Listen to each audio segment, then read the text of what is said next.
ಮೋದಿಗೆ ಶಿವಕುಮಾರನಿಗೆ. ಮೋದಿ ಮನೆ ಎದುರು ನಡೆದ ಹಿಂಸಾತ್ಮಕ ಪ್ರತಿಭಟನೆ ಖಂಡಿಸಿ ಬಿಜೆಪಿ ಪ್ರತಿಭಟನೆ.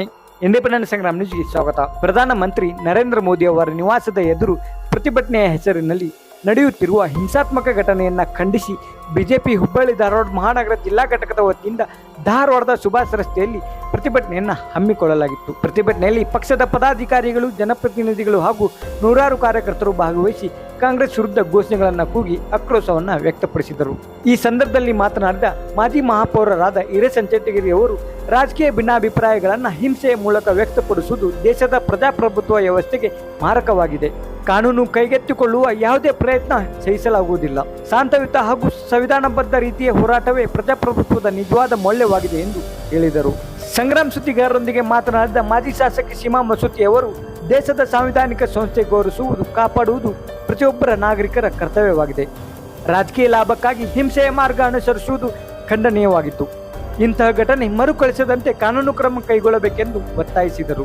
ಪ್ರತಿಭಟನೆಯಲ್ಲಿ ಪ್ರಧಾನ ಕಾರ್ಯದರ್ಶಿ ವಸಂತ್ ನಾರ್ಜೋಶಿ, ಸಿಯು ಮೆಣಸಿನಕಾಯಿ, ಬಸವರಾಜ್ ಗರಗ್, ಶಂಕರ್ ಕುಮಾರ್ ದೇಸಾಯಿ, ಶಂಕರ್ ಸಲ್ಕೆ ಸೇರಿದಂತೆ ಬಿಜೆಪಿಯ ಕಾರ್ಯಕರ್ತರು ಹಾಗೂ ನಾಯಕರು ಪ್ರತಿಭಟನೆಯಲ್ಲಿ ಭಾಗವಹಿಸಿದ್ದರು. ಇನ್ಸ್ಟಾಗ್ರಾಮ್ ಮುಖಾಂತರ ಸಾಮಾಜಿಕ ಜಾಲತಾಣಗಳಲ್ಲಿ ಈ ಜೋಂಡಿಯಾ ಪಾರ್ಟಿ ಅನ್ನುವಂಥ ಯುವಕರನ್ನ ಪ್ರಚೋದಿಸುವಂತ ಕೆಲಸಕ್ಕೆ ಕೈ ಹಾಕಿ ಅಭಿಜಿತ್ ದೀಪ್ಕೆ ಅನ್ನುವಂಥ ಒಬ್ಬ ಪಾಕಿಸ್ತಾನದ ಏಜೆಂಟ್ ಆಗಿರುವಂತ ವ್ಯಕ್ತಿ ಇದರ ಹುಟ್ಟನ್ನ ಹಾಕಿದಂಥವ್ರು. ಹಾಕಿ ಇವತ್ತು ಆ ಹೋರಾಟದಲ್ಲಿ ಒಬ್ಬ ಹೆಣ್ಣು ಮಗಳನ್ನ ಕೇಳಿದ್ರೆ, ಮಾಧ್ಯಮದವ್ರು ಕೇಳಿದ್ರೆ ಅವ್ರು ಏನ್ ಹೇಳ್ತಾ ಇದ್ಲು, ಇಲ್ಲ ಇಲ್ಲಿ ಇರಾನ್ ಮತ್ತೆ ಅಮೆರಿಕ ಯುದ್ಧ ನಡೆದಿತ್ತಲ್ಲ, ಅದಕ್ಕೋಸ್ಕರ ನಾವ್ ಇಲ್ಲಿ ಬಂದಿದ್ದೇವೆ ಜಂತರ್ ಮಂತರ್ಗೆ ಅಂತ ಹೇಳ್ತಾ ಇದ್ಲ. ಅಂದ್ರೆ ಅವ್ರಿಗೆ ಮಿಸ್ಗೈಡ್ ಮಾಡೋ ಮುಖಾಂತರ, ದಾರಿ ತಪ್ಪಿಸೋ ಮುಖಾಂತರ ಯುವಕರನ್ನ ಅಲ್ಲಿ ಹಣ ಕೊಟ್ಟು ಕರೆದುಕೊಂಡು ಬರುವಂತದ್ದು. ಮತ್ತೆ ನಿಜವಾದ ಸ್ಟೂಡೆಂಟ್ಸ್ ಅಲ್ಲಿ ಇಲ್ವೇ ಇಲ್ಲ. ಅಂತ ಪರಿಸ್ಥಿತಿಯನ್ನ ಹುಟ್ಟಾಕುವಂತ, ಇಡೀ ದೇಶದಲ್ಲಿ ಅರಾಜಕತೆಯನ್ನು ಹುಟ್ಟಾಕ್ಬೇಕಂತ ಏನ್ ರಾಹುಲ್ ಗಾಂಧಿ ಅವರ ವಿಚಾರ ಇದೆ, ಅದಕ್ಕೆ ತಕ್ಕ ಪಾಠವನ್ನ ನರೇಂದ್ರ ಮೋದಿ ಅವರು, ಅಮಿತ್ ಶಾಜಿ ಅವರು ಕಲಿಸ್ತಾರೆ. ಅದ್ರೊಳಗೆ ಎರಡು ಮಾತಿಲ್ಲ. ಇಂತ ಸಾಕಷ್ಟು ಪಾರ್ಟಿಗಳು ಅಧಿಕೃತವಾಗಿರುವವರೇ ಇವತ್ತ ಮಣ್ಣು ತಿಂದು ಹೋಗಿದ್ದಾವ. ಇದು ಅನಧಿಕೃತ ಅಸಂಬದ್ಧವಾದಂತ ಈ ಕಾಂಗ್ರೆಸ್ ಪಾರ್ಟಿ ಹೊಸಿಕೆ ಹಾಕುವಂತ ಕೆಲಸವನ್ನ ನರೇಂದ್ರ ಮೋದಿ ಅವರು ಮಾಡ್ತಾರೆ. ಅವ್ರ ಜೊತೆಗೆ ನಮ್ಮ ಪ್ರತಿಯೊಬ್ಬ ವ್ಯಕ್ತಿನೂ ಕೂಡ ಅವ್ರ ಜೊತೆಗೆ ನಾವು ಇದ್ದೇವೆ ಅನ್ನುವಂತ ಸಂದೇಶವನ್ನು ಕೊಡ್ಲಿಕ್ಕೆ ನಾನು ಇಷ್ಟಪಡ್ತಾ ಇದ್ದೀನಿ. ಸುಳ್ಳು ನೀವು ನೋಡಿದ್ದೀರಿ ಮಾಧ್ಯಮದಲ್ಲಿ, ಪೊಲೀಸರನ್ನೇ ಸಾಕಷ್ಟು ಪೆಟ್ಟು ಕೊಡುವಂತ ಕೆಲಸವನ್ನ ಅಲ್ಲಿ ಬಂದಂತ ದುಷ್ಕರ್ಮಿಗಳು ಮಾಡಿದ್ದಾರೆ. ಇದು ದುಷ್ಕರ್ಮಿಗಳ ಕೆಲಸ, ದುಷ್ಕರ್ಮಿಗಳೇ ಅಲ್ಲಿ ಸೇರಿರುವಂತದ್ದು.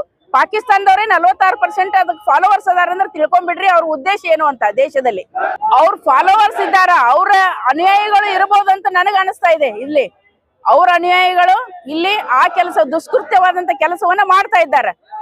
ಅವ್ರು ಮಾಡ್ಲಿಕ್ಕೆ ಪ್ರಚೋದನೆಯನ್ನ ಅಲ್ಲಿ ಕುಂತೆ ಅವ್ರು ಕೊಡ್ತಾ ಇದ್ದಾರೆ. ಮತ್ತೆ ವಿದೇಶಿ ಹಣವನ್ನ ತಂದುವ ಮುಖಾಂತರ ವಿದೇಶಿ ಹಣವನ್ನ ತಂದು ಇದನ್ನ ಹುಟ್ಟು ಹಾಕುವಂತ ಕೆಲಸವನ್ನ, ಆಮೇಲೆ ಜಾತಿಯನ್ನ ಏನು ಬೇರೆ ಬೇರೆ ಜಾತಿಗಳಿಗೆ ಕನ್ವರ್ಟ್ ಮಾಡುವಂತದ್ದಾಗಿರ್ಬೋದು, ಇವೆಲ್ಲವೂ ಕೂಡ ನಡೀತಾ ಇರೋದು ವಿದೇಶಿಯ ಹಣದಿಂದ, NGOಗಳ ಮುಖಾಂತರ.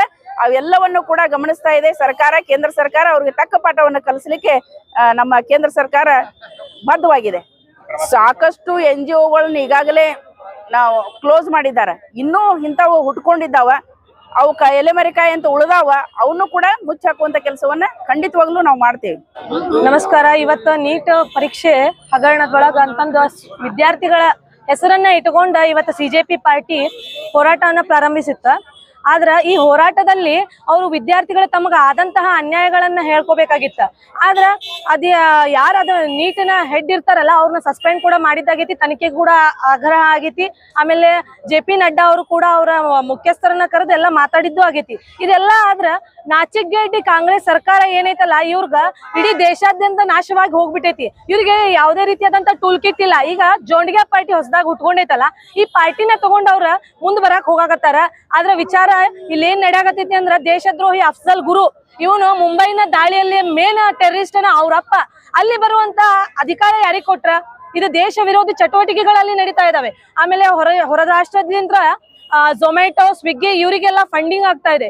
ಇದು ದೇಶಕ್ಕಾಗಿ, ದೇಶದ ಸ್ಟೂಡೆಂಟ್ಸ್ ಗಳಿಗಾಗಿ ಮಾಡ್ತಾ ಇರುವಂತಹ ಹೋರಾಟ ಅಲ್ಲ. ಇದು ಕ್ಲಿಯರ್ ಆಗಿ ಕಾಣಿಸ್ತಾ ಐತಿ. ಆಮೇಲೆ ಇದನ್ನ ಯಾವ ರೀತಿಯಾದಂತಹ ಕಠಿಣ ಕ್ರಮ ಅಂತೂ ಆಲ್ರೆಡಿ ನರೇಂದ್ರ ಮೋದಿ ಸರ್ಕಾರ ಅವ್ರು ತಗೊಳ್ಕೊಳ್ತಾ ಇದಾರೆ.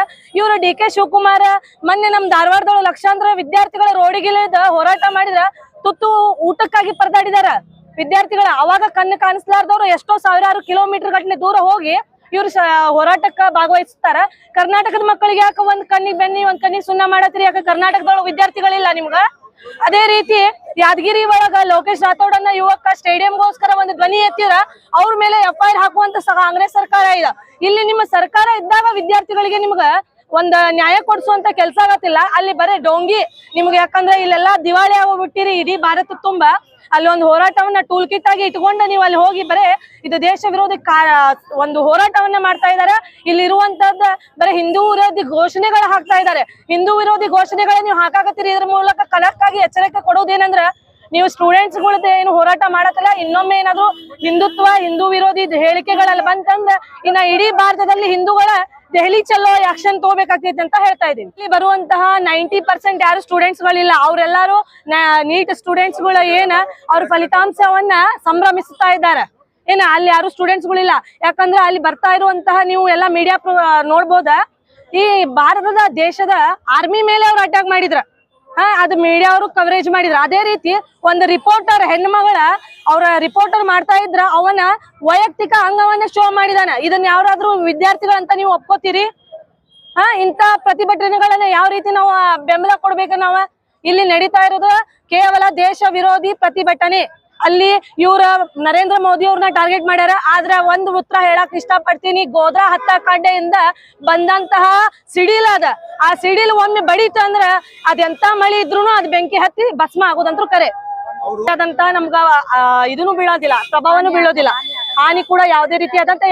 ಯಾಕಂದ್ರ ಅಲ್ಲಿರುವಂತಹ ಆಲ್ಮೋಸ್ಟ್ ಎಲ್ಲಾ ಕೆಲವೊಂದ ಫಾರಿನ್ ಫಂಡ್ ನಿಂತ್ರ ಬಂದವ್ರ. ಆಮೇಲೆ ಅವ್ರು ಯಾವುದೇ ರೀತಿಯಾಗಿ ಬಿಜೆಪಿ ವೋಟರ್ಸ್ ಕೂಡನು ಅಲ್ಲ.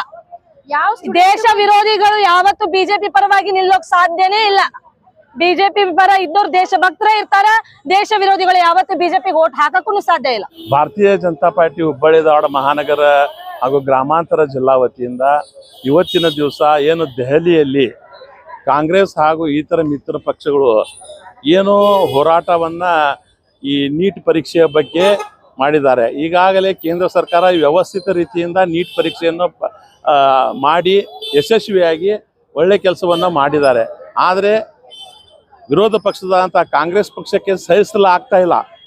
ಆ ಕಾರಣಕ್ಕೆ ವ್ಯವಸ್ಥಿತವಾಗಿ ಜಂತರ್ ಮಂತ್ರದಲ್ಲಿ ಪ್ರತಿಭಟನೆ ಮಾಡುವುದನ್ನು ಬಿಟ್ಟ ದೇಶದ ಪ್ರಧಾನಮಂತ್ರಿ ನರೇಂದ್ರ ಮೋದಿ ಅವರ ಮನೆಯ ಮುಂದೆ ಪ್ರತಿಭಟನೆ ಮಾಡಿ ದೇಶದ ವ್ಯವಸ್ಥೆಯನ್ನು ಅಲ್ಲೋಲ ಕಲ್ಲೋಲ ಮಾಡುವಂಥದ್ದು, ದೇಶದ ವಿದ್ಯಾರ್ಥಿ ವೃಂದಕ್ಕೆ ತಪ್ಪು ವಿಷಯ ಪಾಸ್ ಆಗುವಂಗೆ ಮಾಡಿ ದೇಶದಲ್ಲಿ ಕ್ಷೋಭೆ ಉಂಟುವಂಥ ಕೆಲಸವನ್ನು ಇವತ್ತು ಕಾಂಗ್ರೆಸ್ ಪಾರ್ಟಿ ವ್ಯವಸ್ಥಿತವಾಗಿ ಮಾಡ್ತಾ ಇದೆ. ಇದೇ ಉಪವಾಸ ಕೂದಂಥ ವಾಂಗ್ಚುಕ್ ಅವರು ಇಲ್ಲಿ ಉಪವಾಸ ಕೊಡುತ್ತಿದ್ದಂತ ಪಾಕಿಸ್ತಾನಕ್ಕೆ ಯಾಕೆ ಭೇಟಿ ಕೊಟ್ಟಿದ್ರು? ಒಂದು ವಾರ ಪಾಕಿಸ್ತಾನದಲ್ಲಿ ಯಾಕಿದ್ರು? ಚೈನಾದಿಂದ ಹಣಕಾಸು ನೆರವನ್ನು ಪಡೆದು ಇದು ದೇಶವನ್ನು ಅಭದ್ರತೆ ವಾತಾವರಣದಲ್ಲಿ ಕೆಡುತ್ತಿರುವಂತಹ ದುಷ್ಟ ಶಕ್ತಿಗಳ ಜೊತೆ ಕೈಕೂಡಿಸಿ ದೇಶವನ್ನು ಅಬದ್ಧ ಮಾಡುವಂಥ ಕೆಲಸವನ್ನು ಪ್ರತಿಭಟಿಸಿ ಭಾರತೀಯ ಜನತಾ ಪಕ್ಷ ಇವತ್ತು ಹೋರಾಟವನ್ನ ಮಾಡ್ತಾ ಇದೆ. ಮುಂದಿನ ದಿನಗಳಲ್ಲಿ ಇನ್ನೂ ಉಗ್ರವಾದ ಹೋರಾಟ ಮಾಡುವ ಮುಖಾಂತರ ಏನು ಅವರು ಈ ತಪ್ಪು ಕಲ್ಪನೆ ಮಾಡುವಂಥ ಕೆಲಸವನ್ನು ಮಾಡ್ತಾ ಇದ್ದಾರೆ. ಜನರನ್ನ ಸರಿ ದಾರಿ ತರುವಂಥ ಪದ್ಧತಿಯನ್ನು ಭಾರತೀಯ ಜನತಾ ಪಕ್ಷಕ್ಕೆ ಬಹಳ ಚೆನ್ನಾಗಿ ಗೊತ್ತಿದೆ. ಈಗಾಗಲೇ ಇಡೀ ದೇಶದಲ್ಲಿ 31 ರಾಜ್ಯದಲ್ಲಿ ಭಾರತೀಯ ಜನತಾ ಪಕ್ಷ ಅಧಿಕಾರದಲ್ಲಿದೆ. ಜನ ಅವರಿಗೆ ತಿರಸ್ಕಾರ ಮಾಡಿದ್ದಾರೆ ಕಾಂಗ್ರೆಸ್ಸಿಗೆ. ಆದರೂ ಸಹಿತ ಅವರು ಈ ದುಷ್ಟ ಶಕ್ತಿಗಳ ಹುನ್ನಾರ ಮಾಡುವಂತ ನಾನು ನಿಮ್ಮ ಮಾಧ್ಯಮದ ಮುಖಾಂತರ ಕೇಳಬಯಸ್ತೇನೆ. ಇದೇ ರಾಹುಲ್ ಗಾಂಧಿ ಅವರು 21 ದಿವಸ ಎಲ್ಲಿದ್ರು, ಯಾರ ಇದ್ರೊಳಗೂ ಪರಿಧಿಯಲ್ಲಿ ಬರಲಾದ ವಿದೇಶದಲ್ಲಿ ಯಾವ ನಿಮ್ಗೆ ಕೇಳಬಯಸ್ತೇನೆ. ಮೊದಲು ಅದಕ್ಕೆ ಉತ್ತರ ಕೊಡ್ಲಿ, ಆಮೇಲೆ ದೇಶದ ವಿಚಾರ ಅವ್ರು ಆಮೇಲೆ ಮಾಡ್ಲಿ ಅಂತ ನಾನು ಹೇಳ್ಬಯಸ್ತೇನೆ. ನಾನು ಸಂಜಯ್ ಕಪಟ್ಕರ್ ಅಂತ ಹುಬ್ಬಳ್ಳಿ ಧಾರವಾಡ ಮಹಾನಗರ ಜಿಲ್ಲಾ ಮಾಜಿ ಜಿಲ್ಲಾ ಅಧ್ಯಕ್ಷ. ಜನ ಭಾರತೀಯ ಜನತಾ ಪಕ್ಷಕ್ಕೆ ಅವ್ರು ವೋಟ್ ಹಾಕ್ತಾ ಇದ್ದಾರೆ ಅಂದ್ರೆ ಜನರ ಪರವಾಗಿ ಜನ ಕೆಲಸ ಇವತ್ತು ನೋಡ್ತಾ ಇದ್ದಾರೆ. ಭಾರತೀಯ ಜನತಾ ಪಕ್ಷ ಮೋದಿಯವರ ಅಭಿವೃದ್ಧಿ ಕಾರ್ಯ, ಅನೇಕ ಅಭಿವೃದ್ಧಿ ಕಾರ್ಯಗಳು, ದೇಶದ ಸಂಘಟನೆ ಶಕ್ತಿ ಇವೆಲ್ಲವನ್ನು ನೋಡಿ ಜನ ಬಿಜೆಪಿ ವೋಟ್ ಹಾಕ್ತಾ ಇದ್ದಾರೆ ಹೊರತು ಕಾಂಗ್ರೆಸ್ಸಿಂದಲ್ಲಿ ಯಾವುದೇ ಒಂದು ಕಾಂಗ್ರೆಸ್ ಅಂದ್ರೆ ಅದು ಕುಟುಂಬ ಆಧಾರಿತ ಪಕ್ಷ. ಅಲ್ಲಿ ಯಾವೇ ನಾಯಕರು ಹುಟ್ಟುವುದಿಲ್ಲ. ನೆಹರೂದಿಂದ ಇಂದಿರಾ ಗಾಂಧಿಯಿಂದ ರಾಜೀವ್ ಗಾಂಧಿಯಿಂದ ರಾಹುಲ್ ಮುಂದೆ ಅದಕ್ಕೆ ಯಾವುದೇ ನೇತಾರರೇ ಇಲ್ಲ. ಅದಕ್ಕೆ ಭಾರತೀಯ ಜನತಾ ಪಾರ್ಟಿ ಒಳಗೆ ಪ್ರಜಾಪ್ರಭುತ್ವ ವ್ಯವಸ್ಥೆ ಐತಿ. ಇಲ್ಲಿ ಒಬ್ಬ ಚಾ ಮಾರುವಂಥ ವ್ಯಕ್ತಿನೂ ದೇಶದ ಪ್ರಧಾನಮಂತ್ರಿ ಆಗುವಂಥ ವ್ಯವಸ್ಥೆ ಇಲ್ಲಿ ಅಟಲ್ ಬಿಹಾರಿ ವಾಜಪೇಯಿ ಅಂತ ದೊಡ್ಡ ದೊಡ್ಡ ನಾಯಕರು ಕೊಟ್ಟರೆ ಭಾರತೀಯ ಜನತಾ ಪಕ್ಷ ಪರವಾಗಿ ದೇಶದ ಜನ ಬೆಂಬಲಿಕ್ಕಿದ್ದಾರೆ ಅಂತ ನಾನು ಹೇಳ ಬಯಸ್ತೇನೆ.